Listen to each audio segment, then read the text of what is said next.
Nous sommes de retour sur l'émission Que Onda Mexico pour cette deuxième partie ce soir avec Olivier Berthe. Alors je vais te présenter rapidement.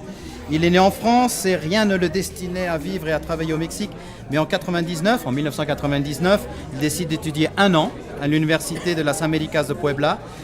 Ensuite, tu continues avec des études de droit, une maîtrise en commerce et d'administration d'entreprise en France.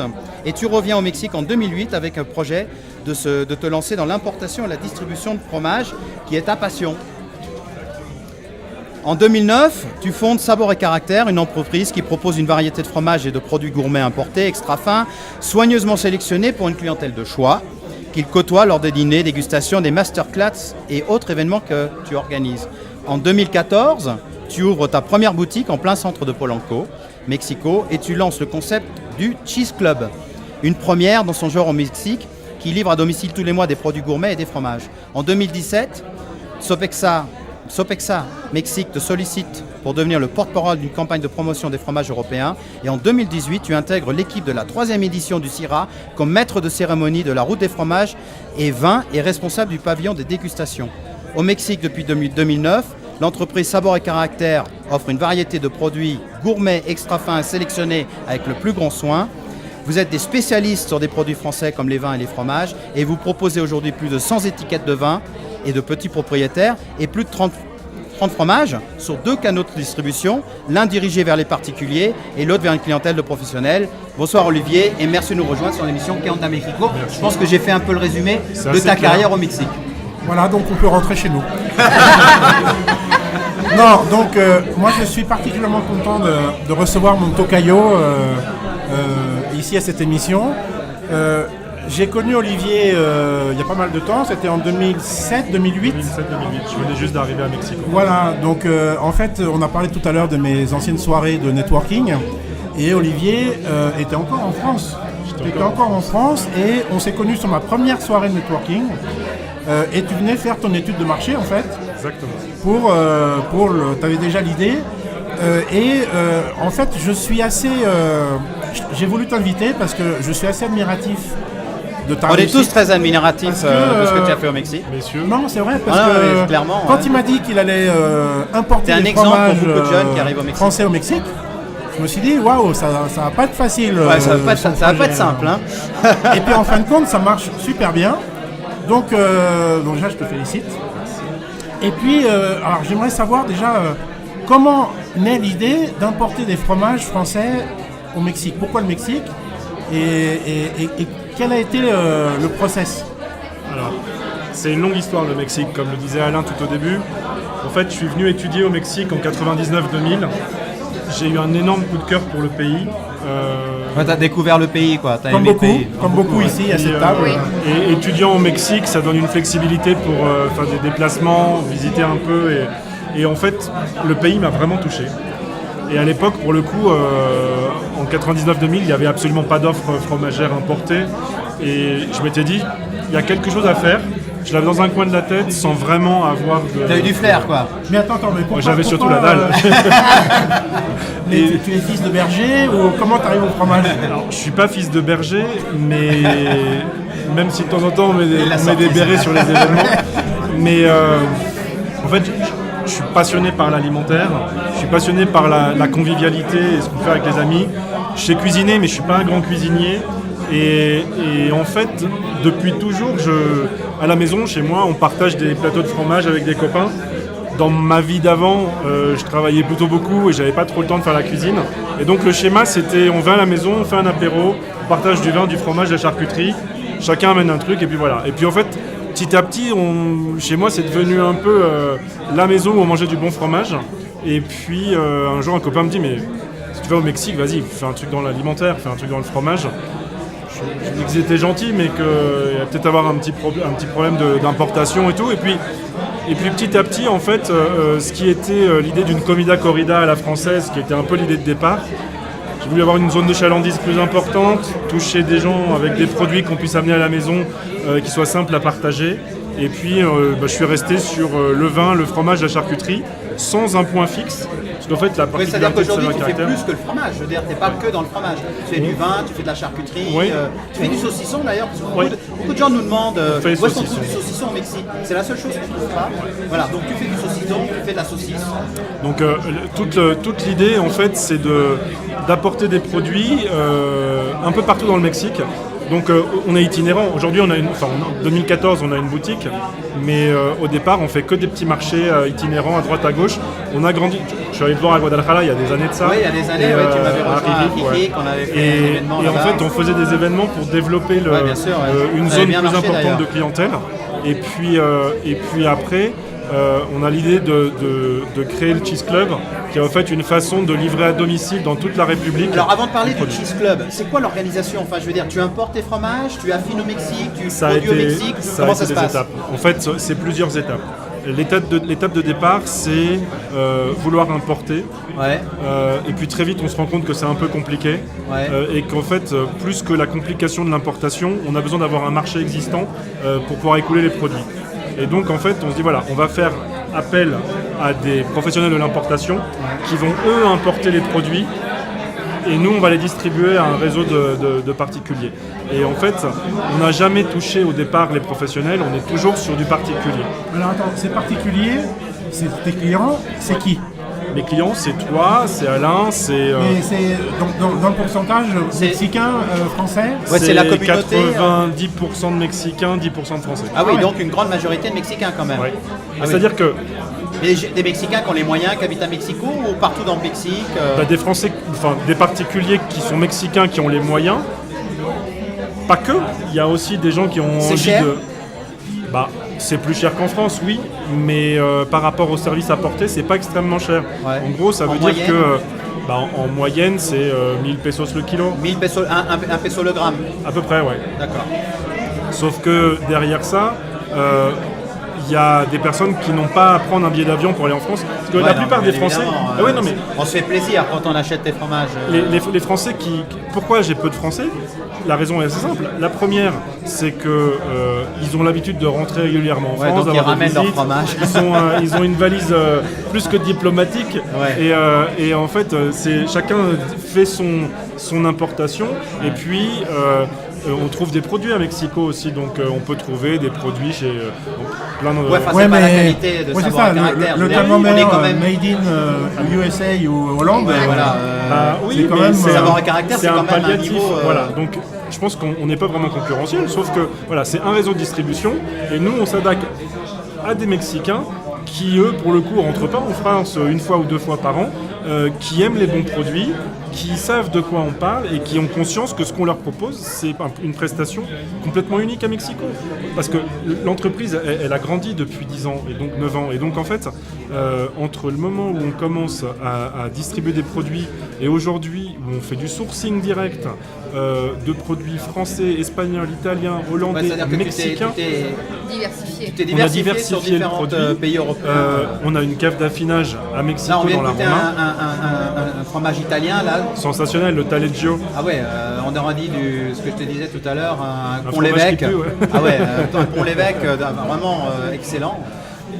Et en fait, l'idée, c'est même pas que ça ressemble à un pont l'évêque, c'est que c'est un vrai Taleggio. Oui, c'est ça, Et, c'est et un en fait, fromage que je connaissais pas. on apporte de la variété et pour les Mexicains et pour les étrangers français ou Oui, parce que nous, internationaux on qui sont là. découvre aussi.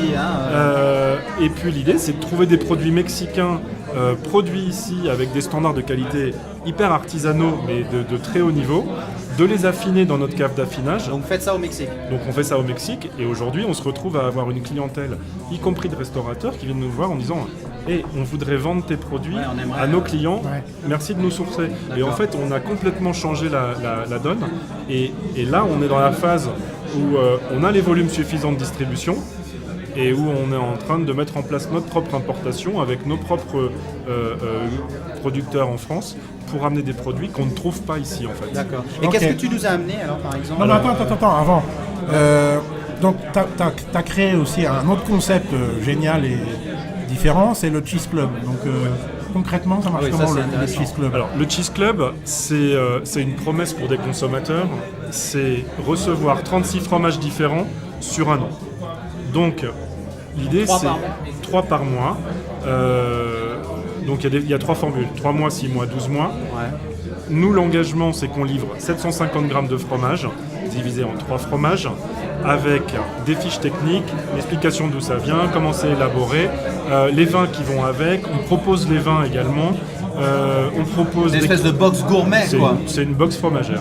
Et c'est une box, j'ai une question, c'est une box surprise. Par exemple, les gens qui la. Ah, c'est nickel. Ah, c'est génial. C'est une box surprise de façon à ce que chacun ait sa surprise. Que le français ait sa surprise, le mexicain ait sa surprise. Et mon engagement personnel, c'est 36 fromages différents, affinés à cœur, sur un produit ultra premium qui doit être consommé dans les 15 jours. Voilà. Donc, avec la box, on a du fromage pendant 15 jours, et puis ensuite... tu peux l'avoir un peu plus, Ouais. mais en gros, la Plus promesse... des vins, c'est, plus des vins, voilà. parce que tu fais aussi les On vins. propose des associations vin et fromage, D'accord. ou vin et alcool. Puis autour de ça, on propose tout un univers aux sociaux du club. Donc on leur propose des invitations à des dîners, à des cenas maridajes, à des tournois de golf. On leur propose tout un univers autour, un univers plutôt de partage, de générosité, où on essaie de mettre en place de la convivialité autour du produit et de leur donner de l'authenticité, voilà, pour avoir des produits différents. Donc ce soir, par exemple, on a amené quelques produits. Il y a du comté, qui est quand même un fromage emblématique. Voilà, donc ça c'est du comté. Voilà. Ça, On c'est de la a fourme. un morbier. Un morbier. Les deux, je les ai mis sur le même plateau parce qu'ils viennent de la même région, c'est D'accord, donc Franche-Comté ça, pour les deux. donc je le montre à nos amis mexicains. Ça c'est un... C'est un fromage de 40 kg à la base. Voilà, c'est un comté, c'est du lait d'été, c'est du lait d'hiver. Alors ça c'est un lait d'été, C'est un lait d'été. On n'est pas loin d'avoir 20 mois. C'est un beau produit. Provar. Après on a... hop. Ils mettent les doigts, ça donne du goût. Merci. Ah oui, donc c'est magnifique tout ça. Après là on a du gouda aux truffes. On Ça a de l'emmental, non les petits cubes c'est du gouda aux truffes. Ça c'est du boudin, ok. On a de l'emmental. Ça c'est de l'emmental, ouais, donc ça c'est très, Là, très traditionnel On français. a C'est à mourir, hein, je vous le dis. C'est vraiment de trop la bon. fourme d'Ambert. Je goûte pour vous, hein. Et puis ici, on a 3 fromages un peu différents. Un taleggio italien, lait de vache. On a un gouda Alors, qu'on tout à l'heure a... justement, avec un des techniciens qui regardait le fromage, tu lui as fait goûter, il te demandait quel vin il fallait boire avec. Ouais. Tu lui as dit qu'il pouvait boire un blanc. Idéalement, Un vin blanc. le vin blanc va très très bien avec le fromage. Il y a un bon équilibre d'acidité. Donc c'est pas penser que c'est que du vin rouge avec les fromages, c'est une ineptie. C'est... et de façon éducative, moi j'ai grandi avec un plateau de fromage et du vin rouge. Ouais. Mais je moi pense aussi, que ouais. j'ai vécu dans l'erreur pendant des années. Ah oui. Et en fait, il y a des très bons fromages qui vont avec des... Avec un comté par des exemple, rouges. qu'est-ce que tu proposerais Un vin, si tu peux, un vin jaune. Un vin jaune, un vin de Savoie. Là, tu es vraiment sur un vin du Jura, un vin oxydatif. Après, tu peux proposer aussi un chardonnay, ou tu peux proposer... Mais c'est un petit peu trop... Plutôt sur un vin l'acidité, jaune, quoi, en ouais. gros. Après, sur le morbier, pareil, avec la fourme d'Ambert, moi j'irais plutôt sur des vins de dessert, tu vois, rouge, un Porto oui. serait complètement l'affaire, un Porto blanc, un Porto rouge, ou sur des vins un peu comme le Pedro Jiménez, qui est vraiment un vin qui est très consommé au Mexique. Après, avec la truffe, moi je pense qu'avec la truffe, une tequila, ça va très très bien. Ah ouais, super. Et- Ça, c'est vraiment de la fusion. Avant de finir, est-ce que tu peux nous parler des fromages mexicains? Ouais. Parce qu'on parle tout le temps des fromages français. Bon, on sait qu'on a les meilleurs fromages du monde. Ouais. Avec les Italiens. Mais Oh là là. c'est quand même le Et les Mexique, Espagnols, un le pays de manchego. fromage aussi. Alors, le Mexique est un produit de fromage et le Mexique est un pays de consommateur de fromage également. Et en fait, c'est un des pays où on mange le plus de fromage, le Mexique. Ah oui. Tous les fromages fundidos, les quesadillas, les trucs, Ah oui, c'est vrai, tout ce oui. que tu mets sur tout. Il y a quand même une Énormément, consommation. ouais. C'est un D'ailleurs, bon on a public. fait des tacos avec du fromage fondu. Après, sur les fromages mexicains, il y a quand même des fromages formidables. Il y a des pyramides de chèvre vers Querétaro, vers Celaya. Il y a quand même des fromages qui ont gagné des concours internationaux, genre meilleur fromage de brebis affiné plus de 36 mois, produit au Mexique, qui a gagné un concours à Londres l'année dernière. Il y a des choses formidables. Mais on les trouve où ces fromages, en dehors de savoir et caractère?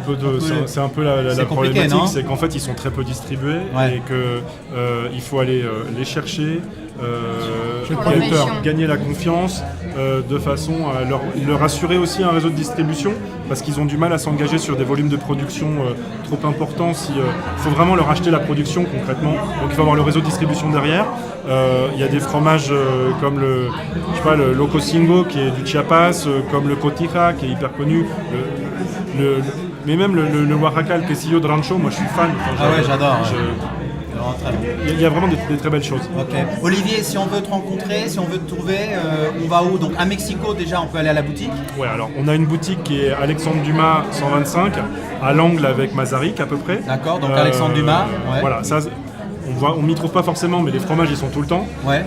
Voilà, ça c'est une certitude. Après on fait 150 week-ends d'événements par an.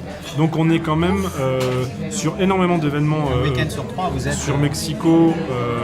Là actuellement, le week-end du 11 novembre, on a je crois 14 événements en même temps. On en a beaucoup, sur pas mal d'endroits dans la ville. On nous trouve boutique en ligne. Donc sur saboretcaractère.com. Ouais. Donc la boutique en ligne, ça fait pas très très longtemps. Toutes les infos sur le Cheese Club, où là on peut avoir son petit fromage à domicile. Ouais. Ça c'est plutôt sympathique. Alors ça coûte combien le Cheese Club? Ça coûte 1000 membres à l'année. Ça coûte 1200 pesos par mois. 1200 pesos et c'est le même prix pour fromage et vin. Fromage. Okay. Et là, tu reçois 750 grammes de fromage à domicile. D'accord. Que tu habites en province. Et ça, à niveau national, niveau national. Donc je suis à Guadalajara, je suis à Cancun, je peux commander. Ouais. Tu envoies par Estafeta, on reçoit les fromages. C'est plus rapide qu'Estafeta même. C'est plus rapide qu'Estafeta. On envoie par FedEx. FedEx. Le top. Et voilà, donc c'est une bonne approche pour trouver les fromages. Et puis après, il y a quand même un fromage que j'aime beaucoup et qui est tout à fait de circonstance, c'est la mimolette. C'est le fromage français le plus mexicain qui existe. Il est coloré avec de l'achioté. Donc ça, c'est quand même un donc c'est un vrai fromage. C'est un vrai fromage fusion. C'est un vrai fromage franco-mexicain. Ouais. Voilà. C'est comme le piment d'Espelette dans le Pays Basque. Exactement. D'accord. Ça, c'est intéressant. Et puis, et je pense que c'est ce qu'on peut. En plus, les Mexicains sont plutôt fans de bière ou de tequila. C'est un fromage qui va parfaitement avec des bières ambrées ou des bières sombres. Ah oui, génial. Ça, c'est un très beau produit, une belle association franco-mexicaine. Merci Olivier, merci d'être venu sur l'émission. On te rappellera very soon. Très volontiers. As soon as possible. ASAP. Et puis. Maintenant, on va déguster. Bah ouais, on va déguster. Et puis, je remercie Olivier. Et Olivier, c'est un modèle pour les jeunes qui sont entrepreneurs. Il démontre que vraiment tout est possible. Et félicitations. Merci beaucoup. Voilà. Donc ça c'est la fin de notre première partie. On va enregistrer la seconde. Cette première sera diffusée sur un premier podcast, première émission d'1 heure. Et puis la deuxième partie que l'on va enregistrer là tout de suite, elle sera rediffusée dans 15 jours. Merci Olivier. Merci Alain. Tocayos. Merci Séverine. Et puis on te retrouve le mois prochain. Tu seras avec nous de toute façon. Oui. Séverine. Ok, merci. Et à tout de suite. Jingle.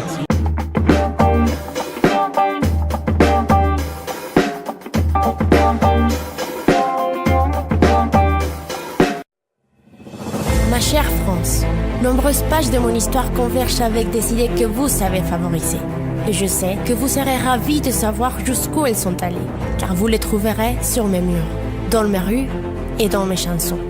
Elles portent ma touche personnelle, mais c'est vous qui les avez éveillées en moi. Vous êtes certainement un monde de bonnes idées, car vous savez traduire votre éminente gastronomie en une référence. Vous savez séduire le monde avec votre mode. Votre impressionnante culture nous a touchés. Nous admirons toujours votre magnifique architecture. Vos paroles ont été source d'inspiration pour nous et nous sommes tombés amoureux de vos chansons. Je sais que vous aimez aussi mes idées, car elles débordent de passion. Rares sont ceux qui apprécient mon surréalisme autant que vous. C'est pourquoi j'aimerais que vous veniez, que vous dansiez avec des têtes de mort, que vous écoutiez les mariachis, que vous embrassiez dans l'une de mes ruelles, que vous rencontriez mes amis, que vous tiriez des leçons de mes cultures vivantes, que vous soumiez les cafés et que vous savouriez le chocolat. J'aimerais que vous vous égariez sur mes routes sacrées et dans la jungle, que vous séjourniez dans une hacienda historique, que vous dormiez au bord de la plage et que vous vous pariez de mes accessoires. Imaginez seulement jusqu'où nous arriverons ensemble. Je salue toutes vos connaissances sur mes groupes originaires. J'ai plaisir à voir que votre palais savoure mes plats exotiques et mes boissons fortes. J'apprécie que vous adoptiez mon style dans votre design.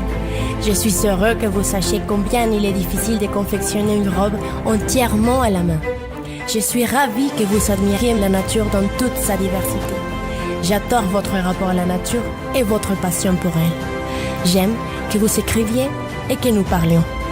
Continuez de susciter des idées, qu'elles ne finissent jamais, car je les apprécie énormément. Vive la France, vive le Mexique.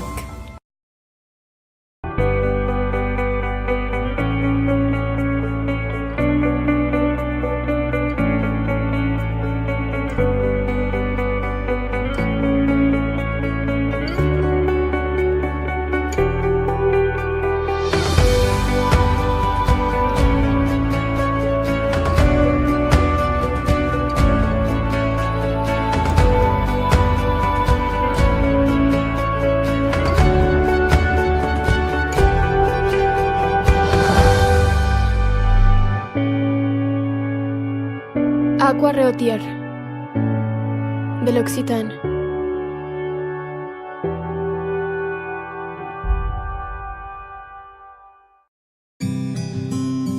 Dentro de esta cápsula de Nespresso está México.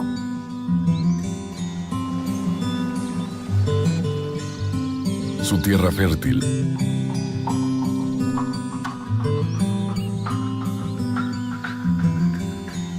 Sus manos llenas de pasión.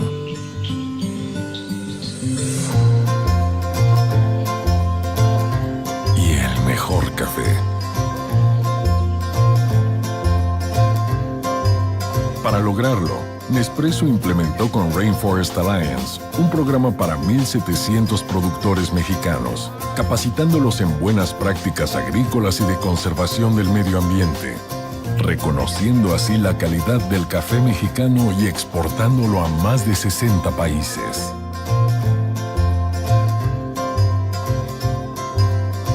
Nespresso, creando valor compartido en México.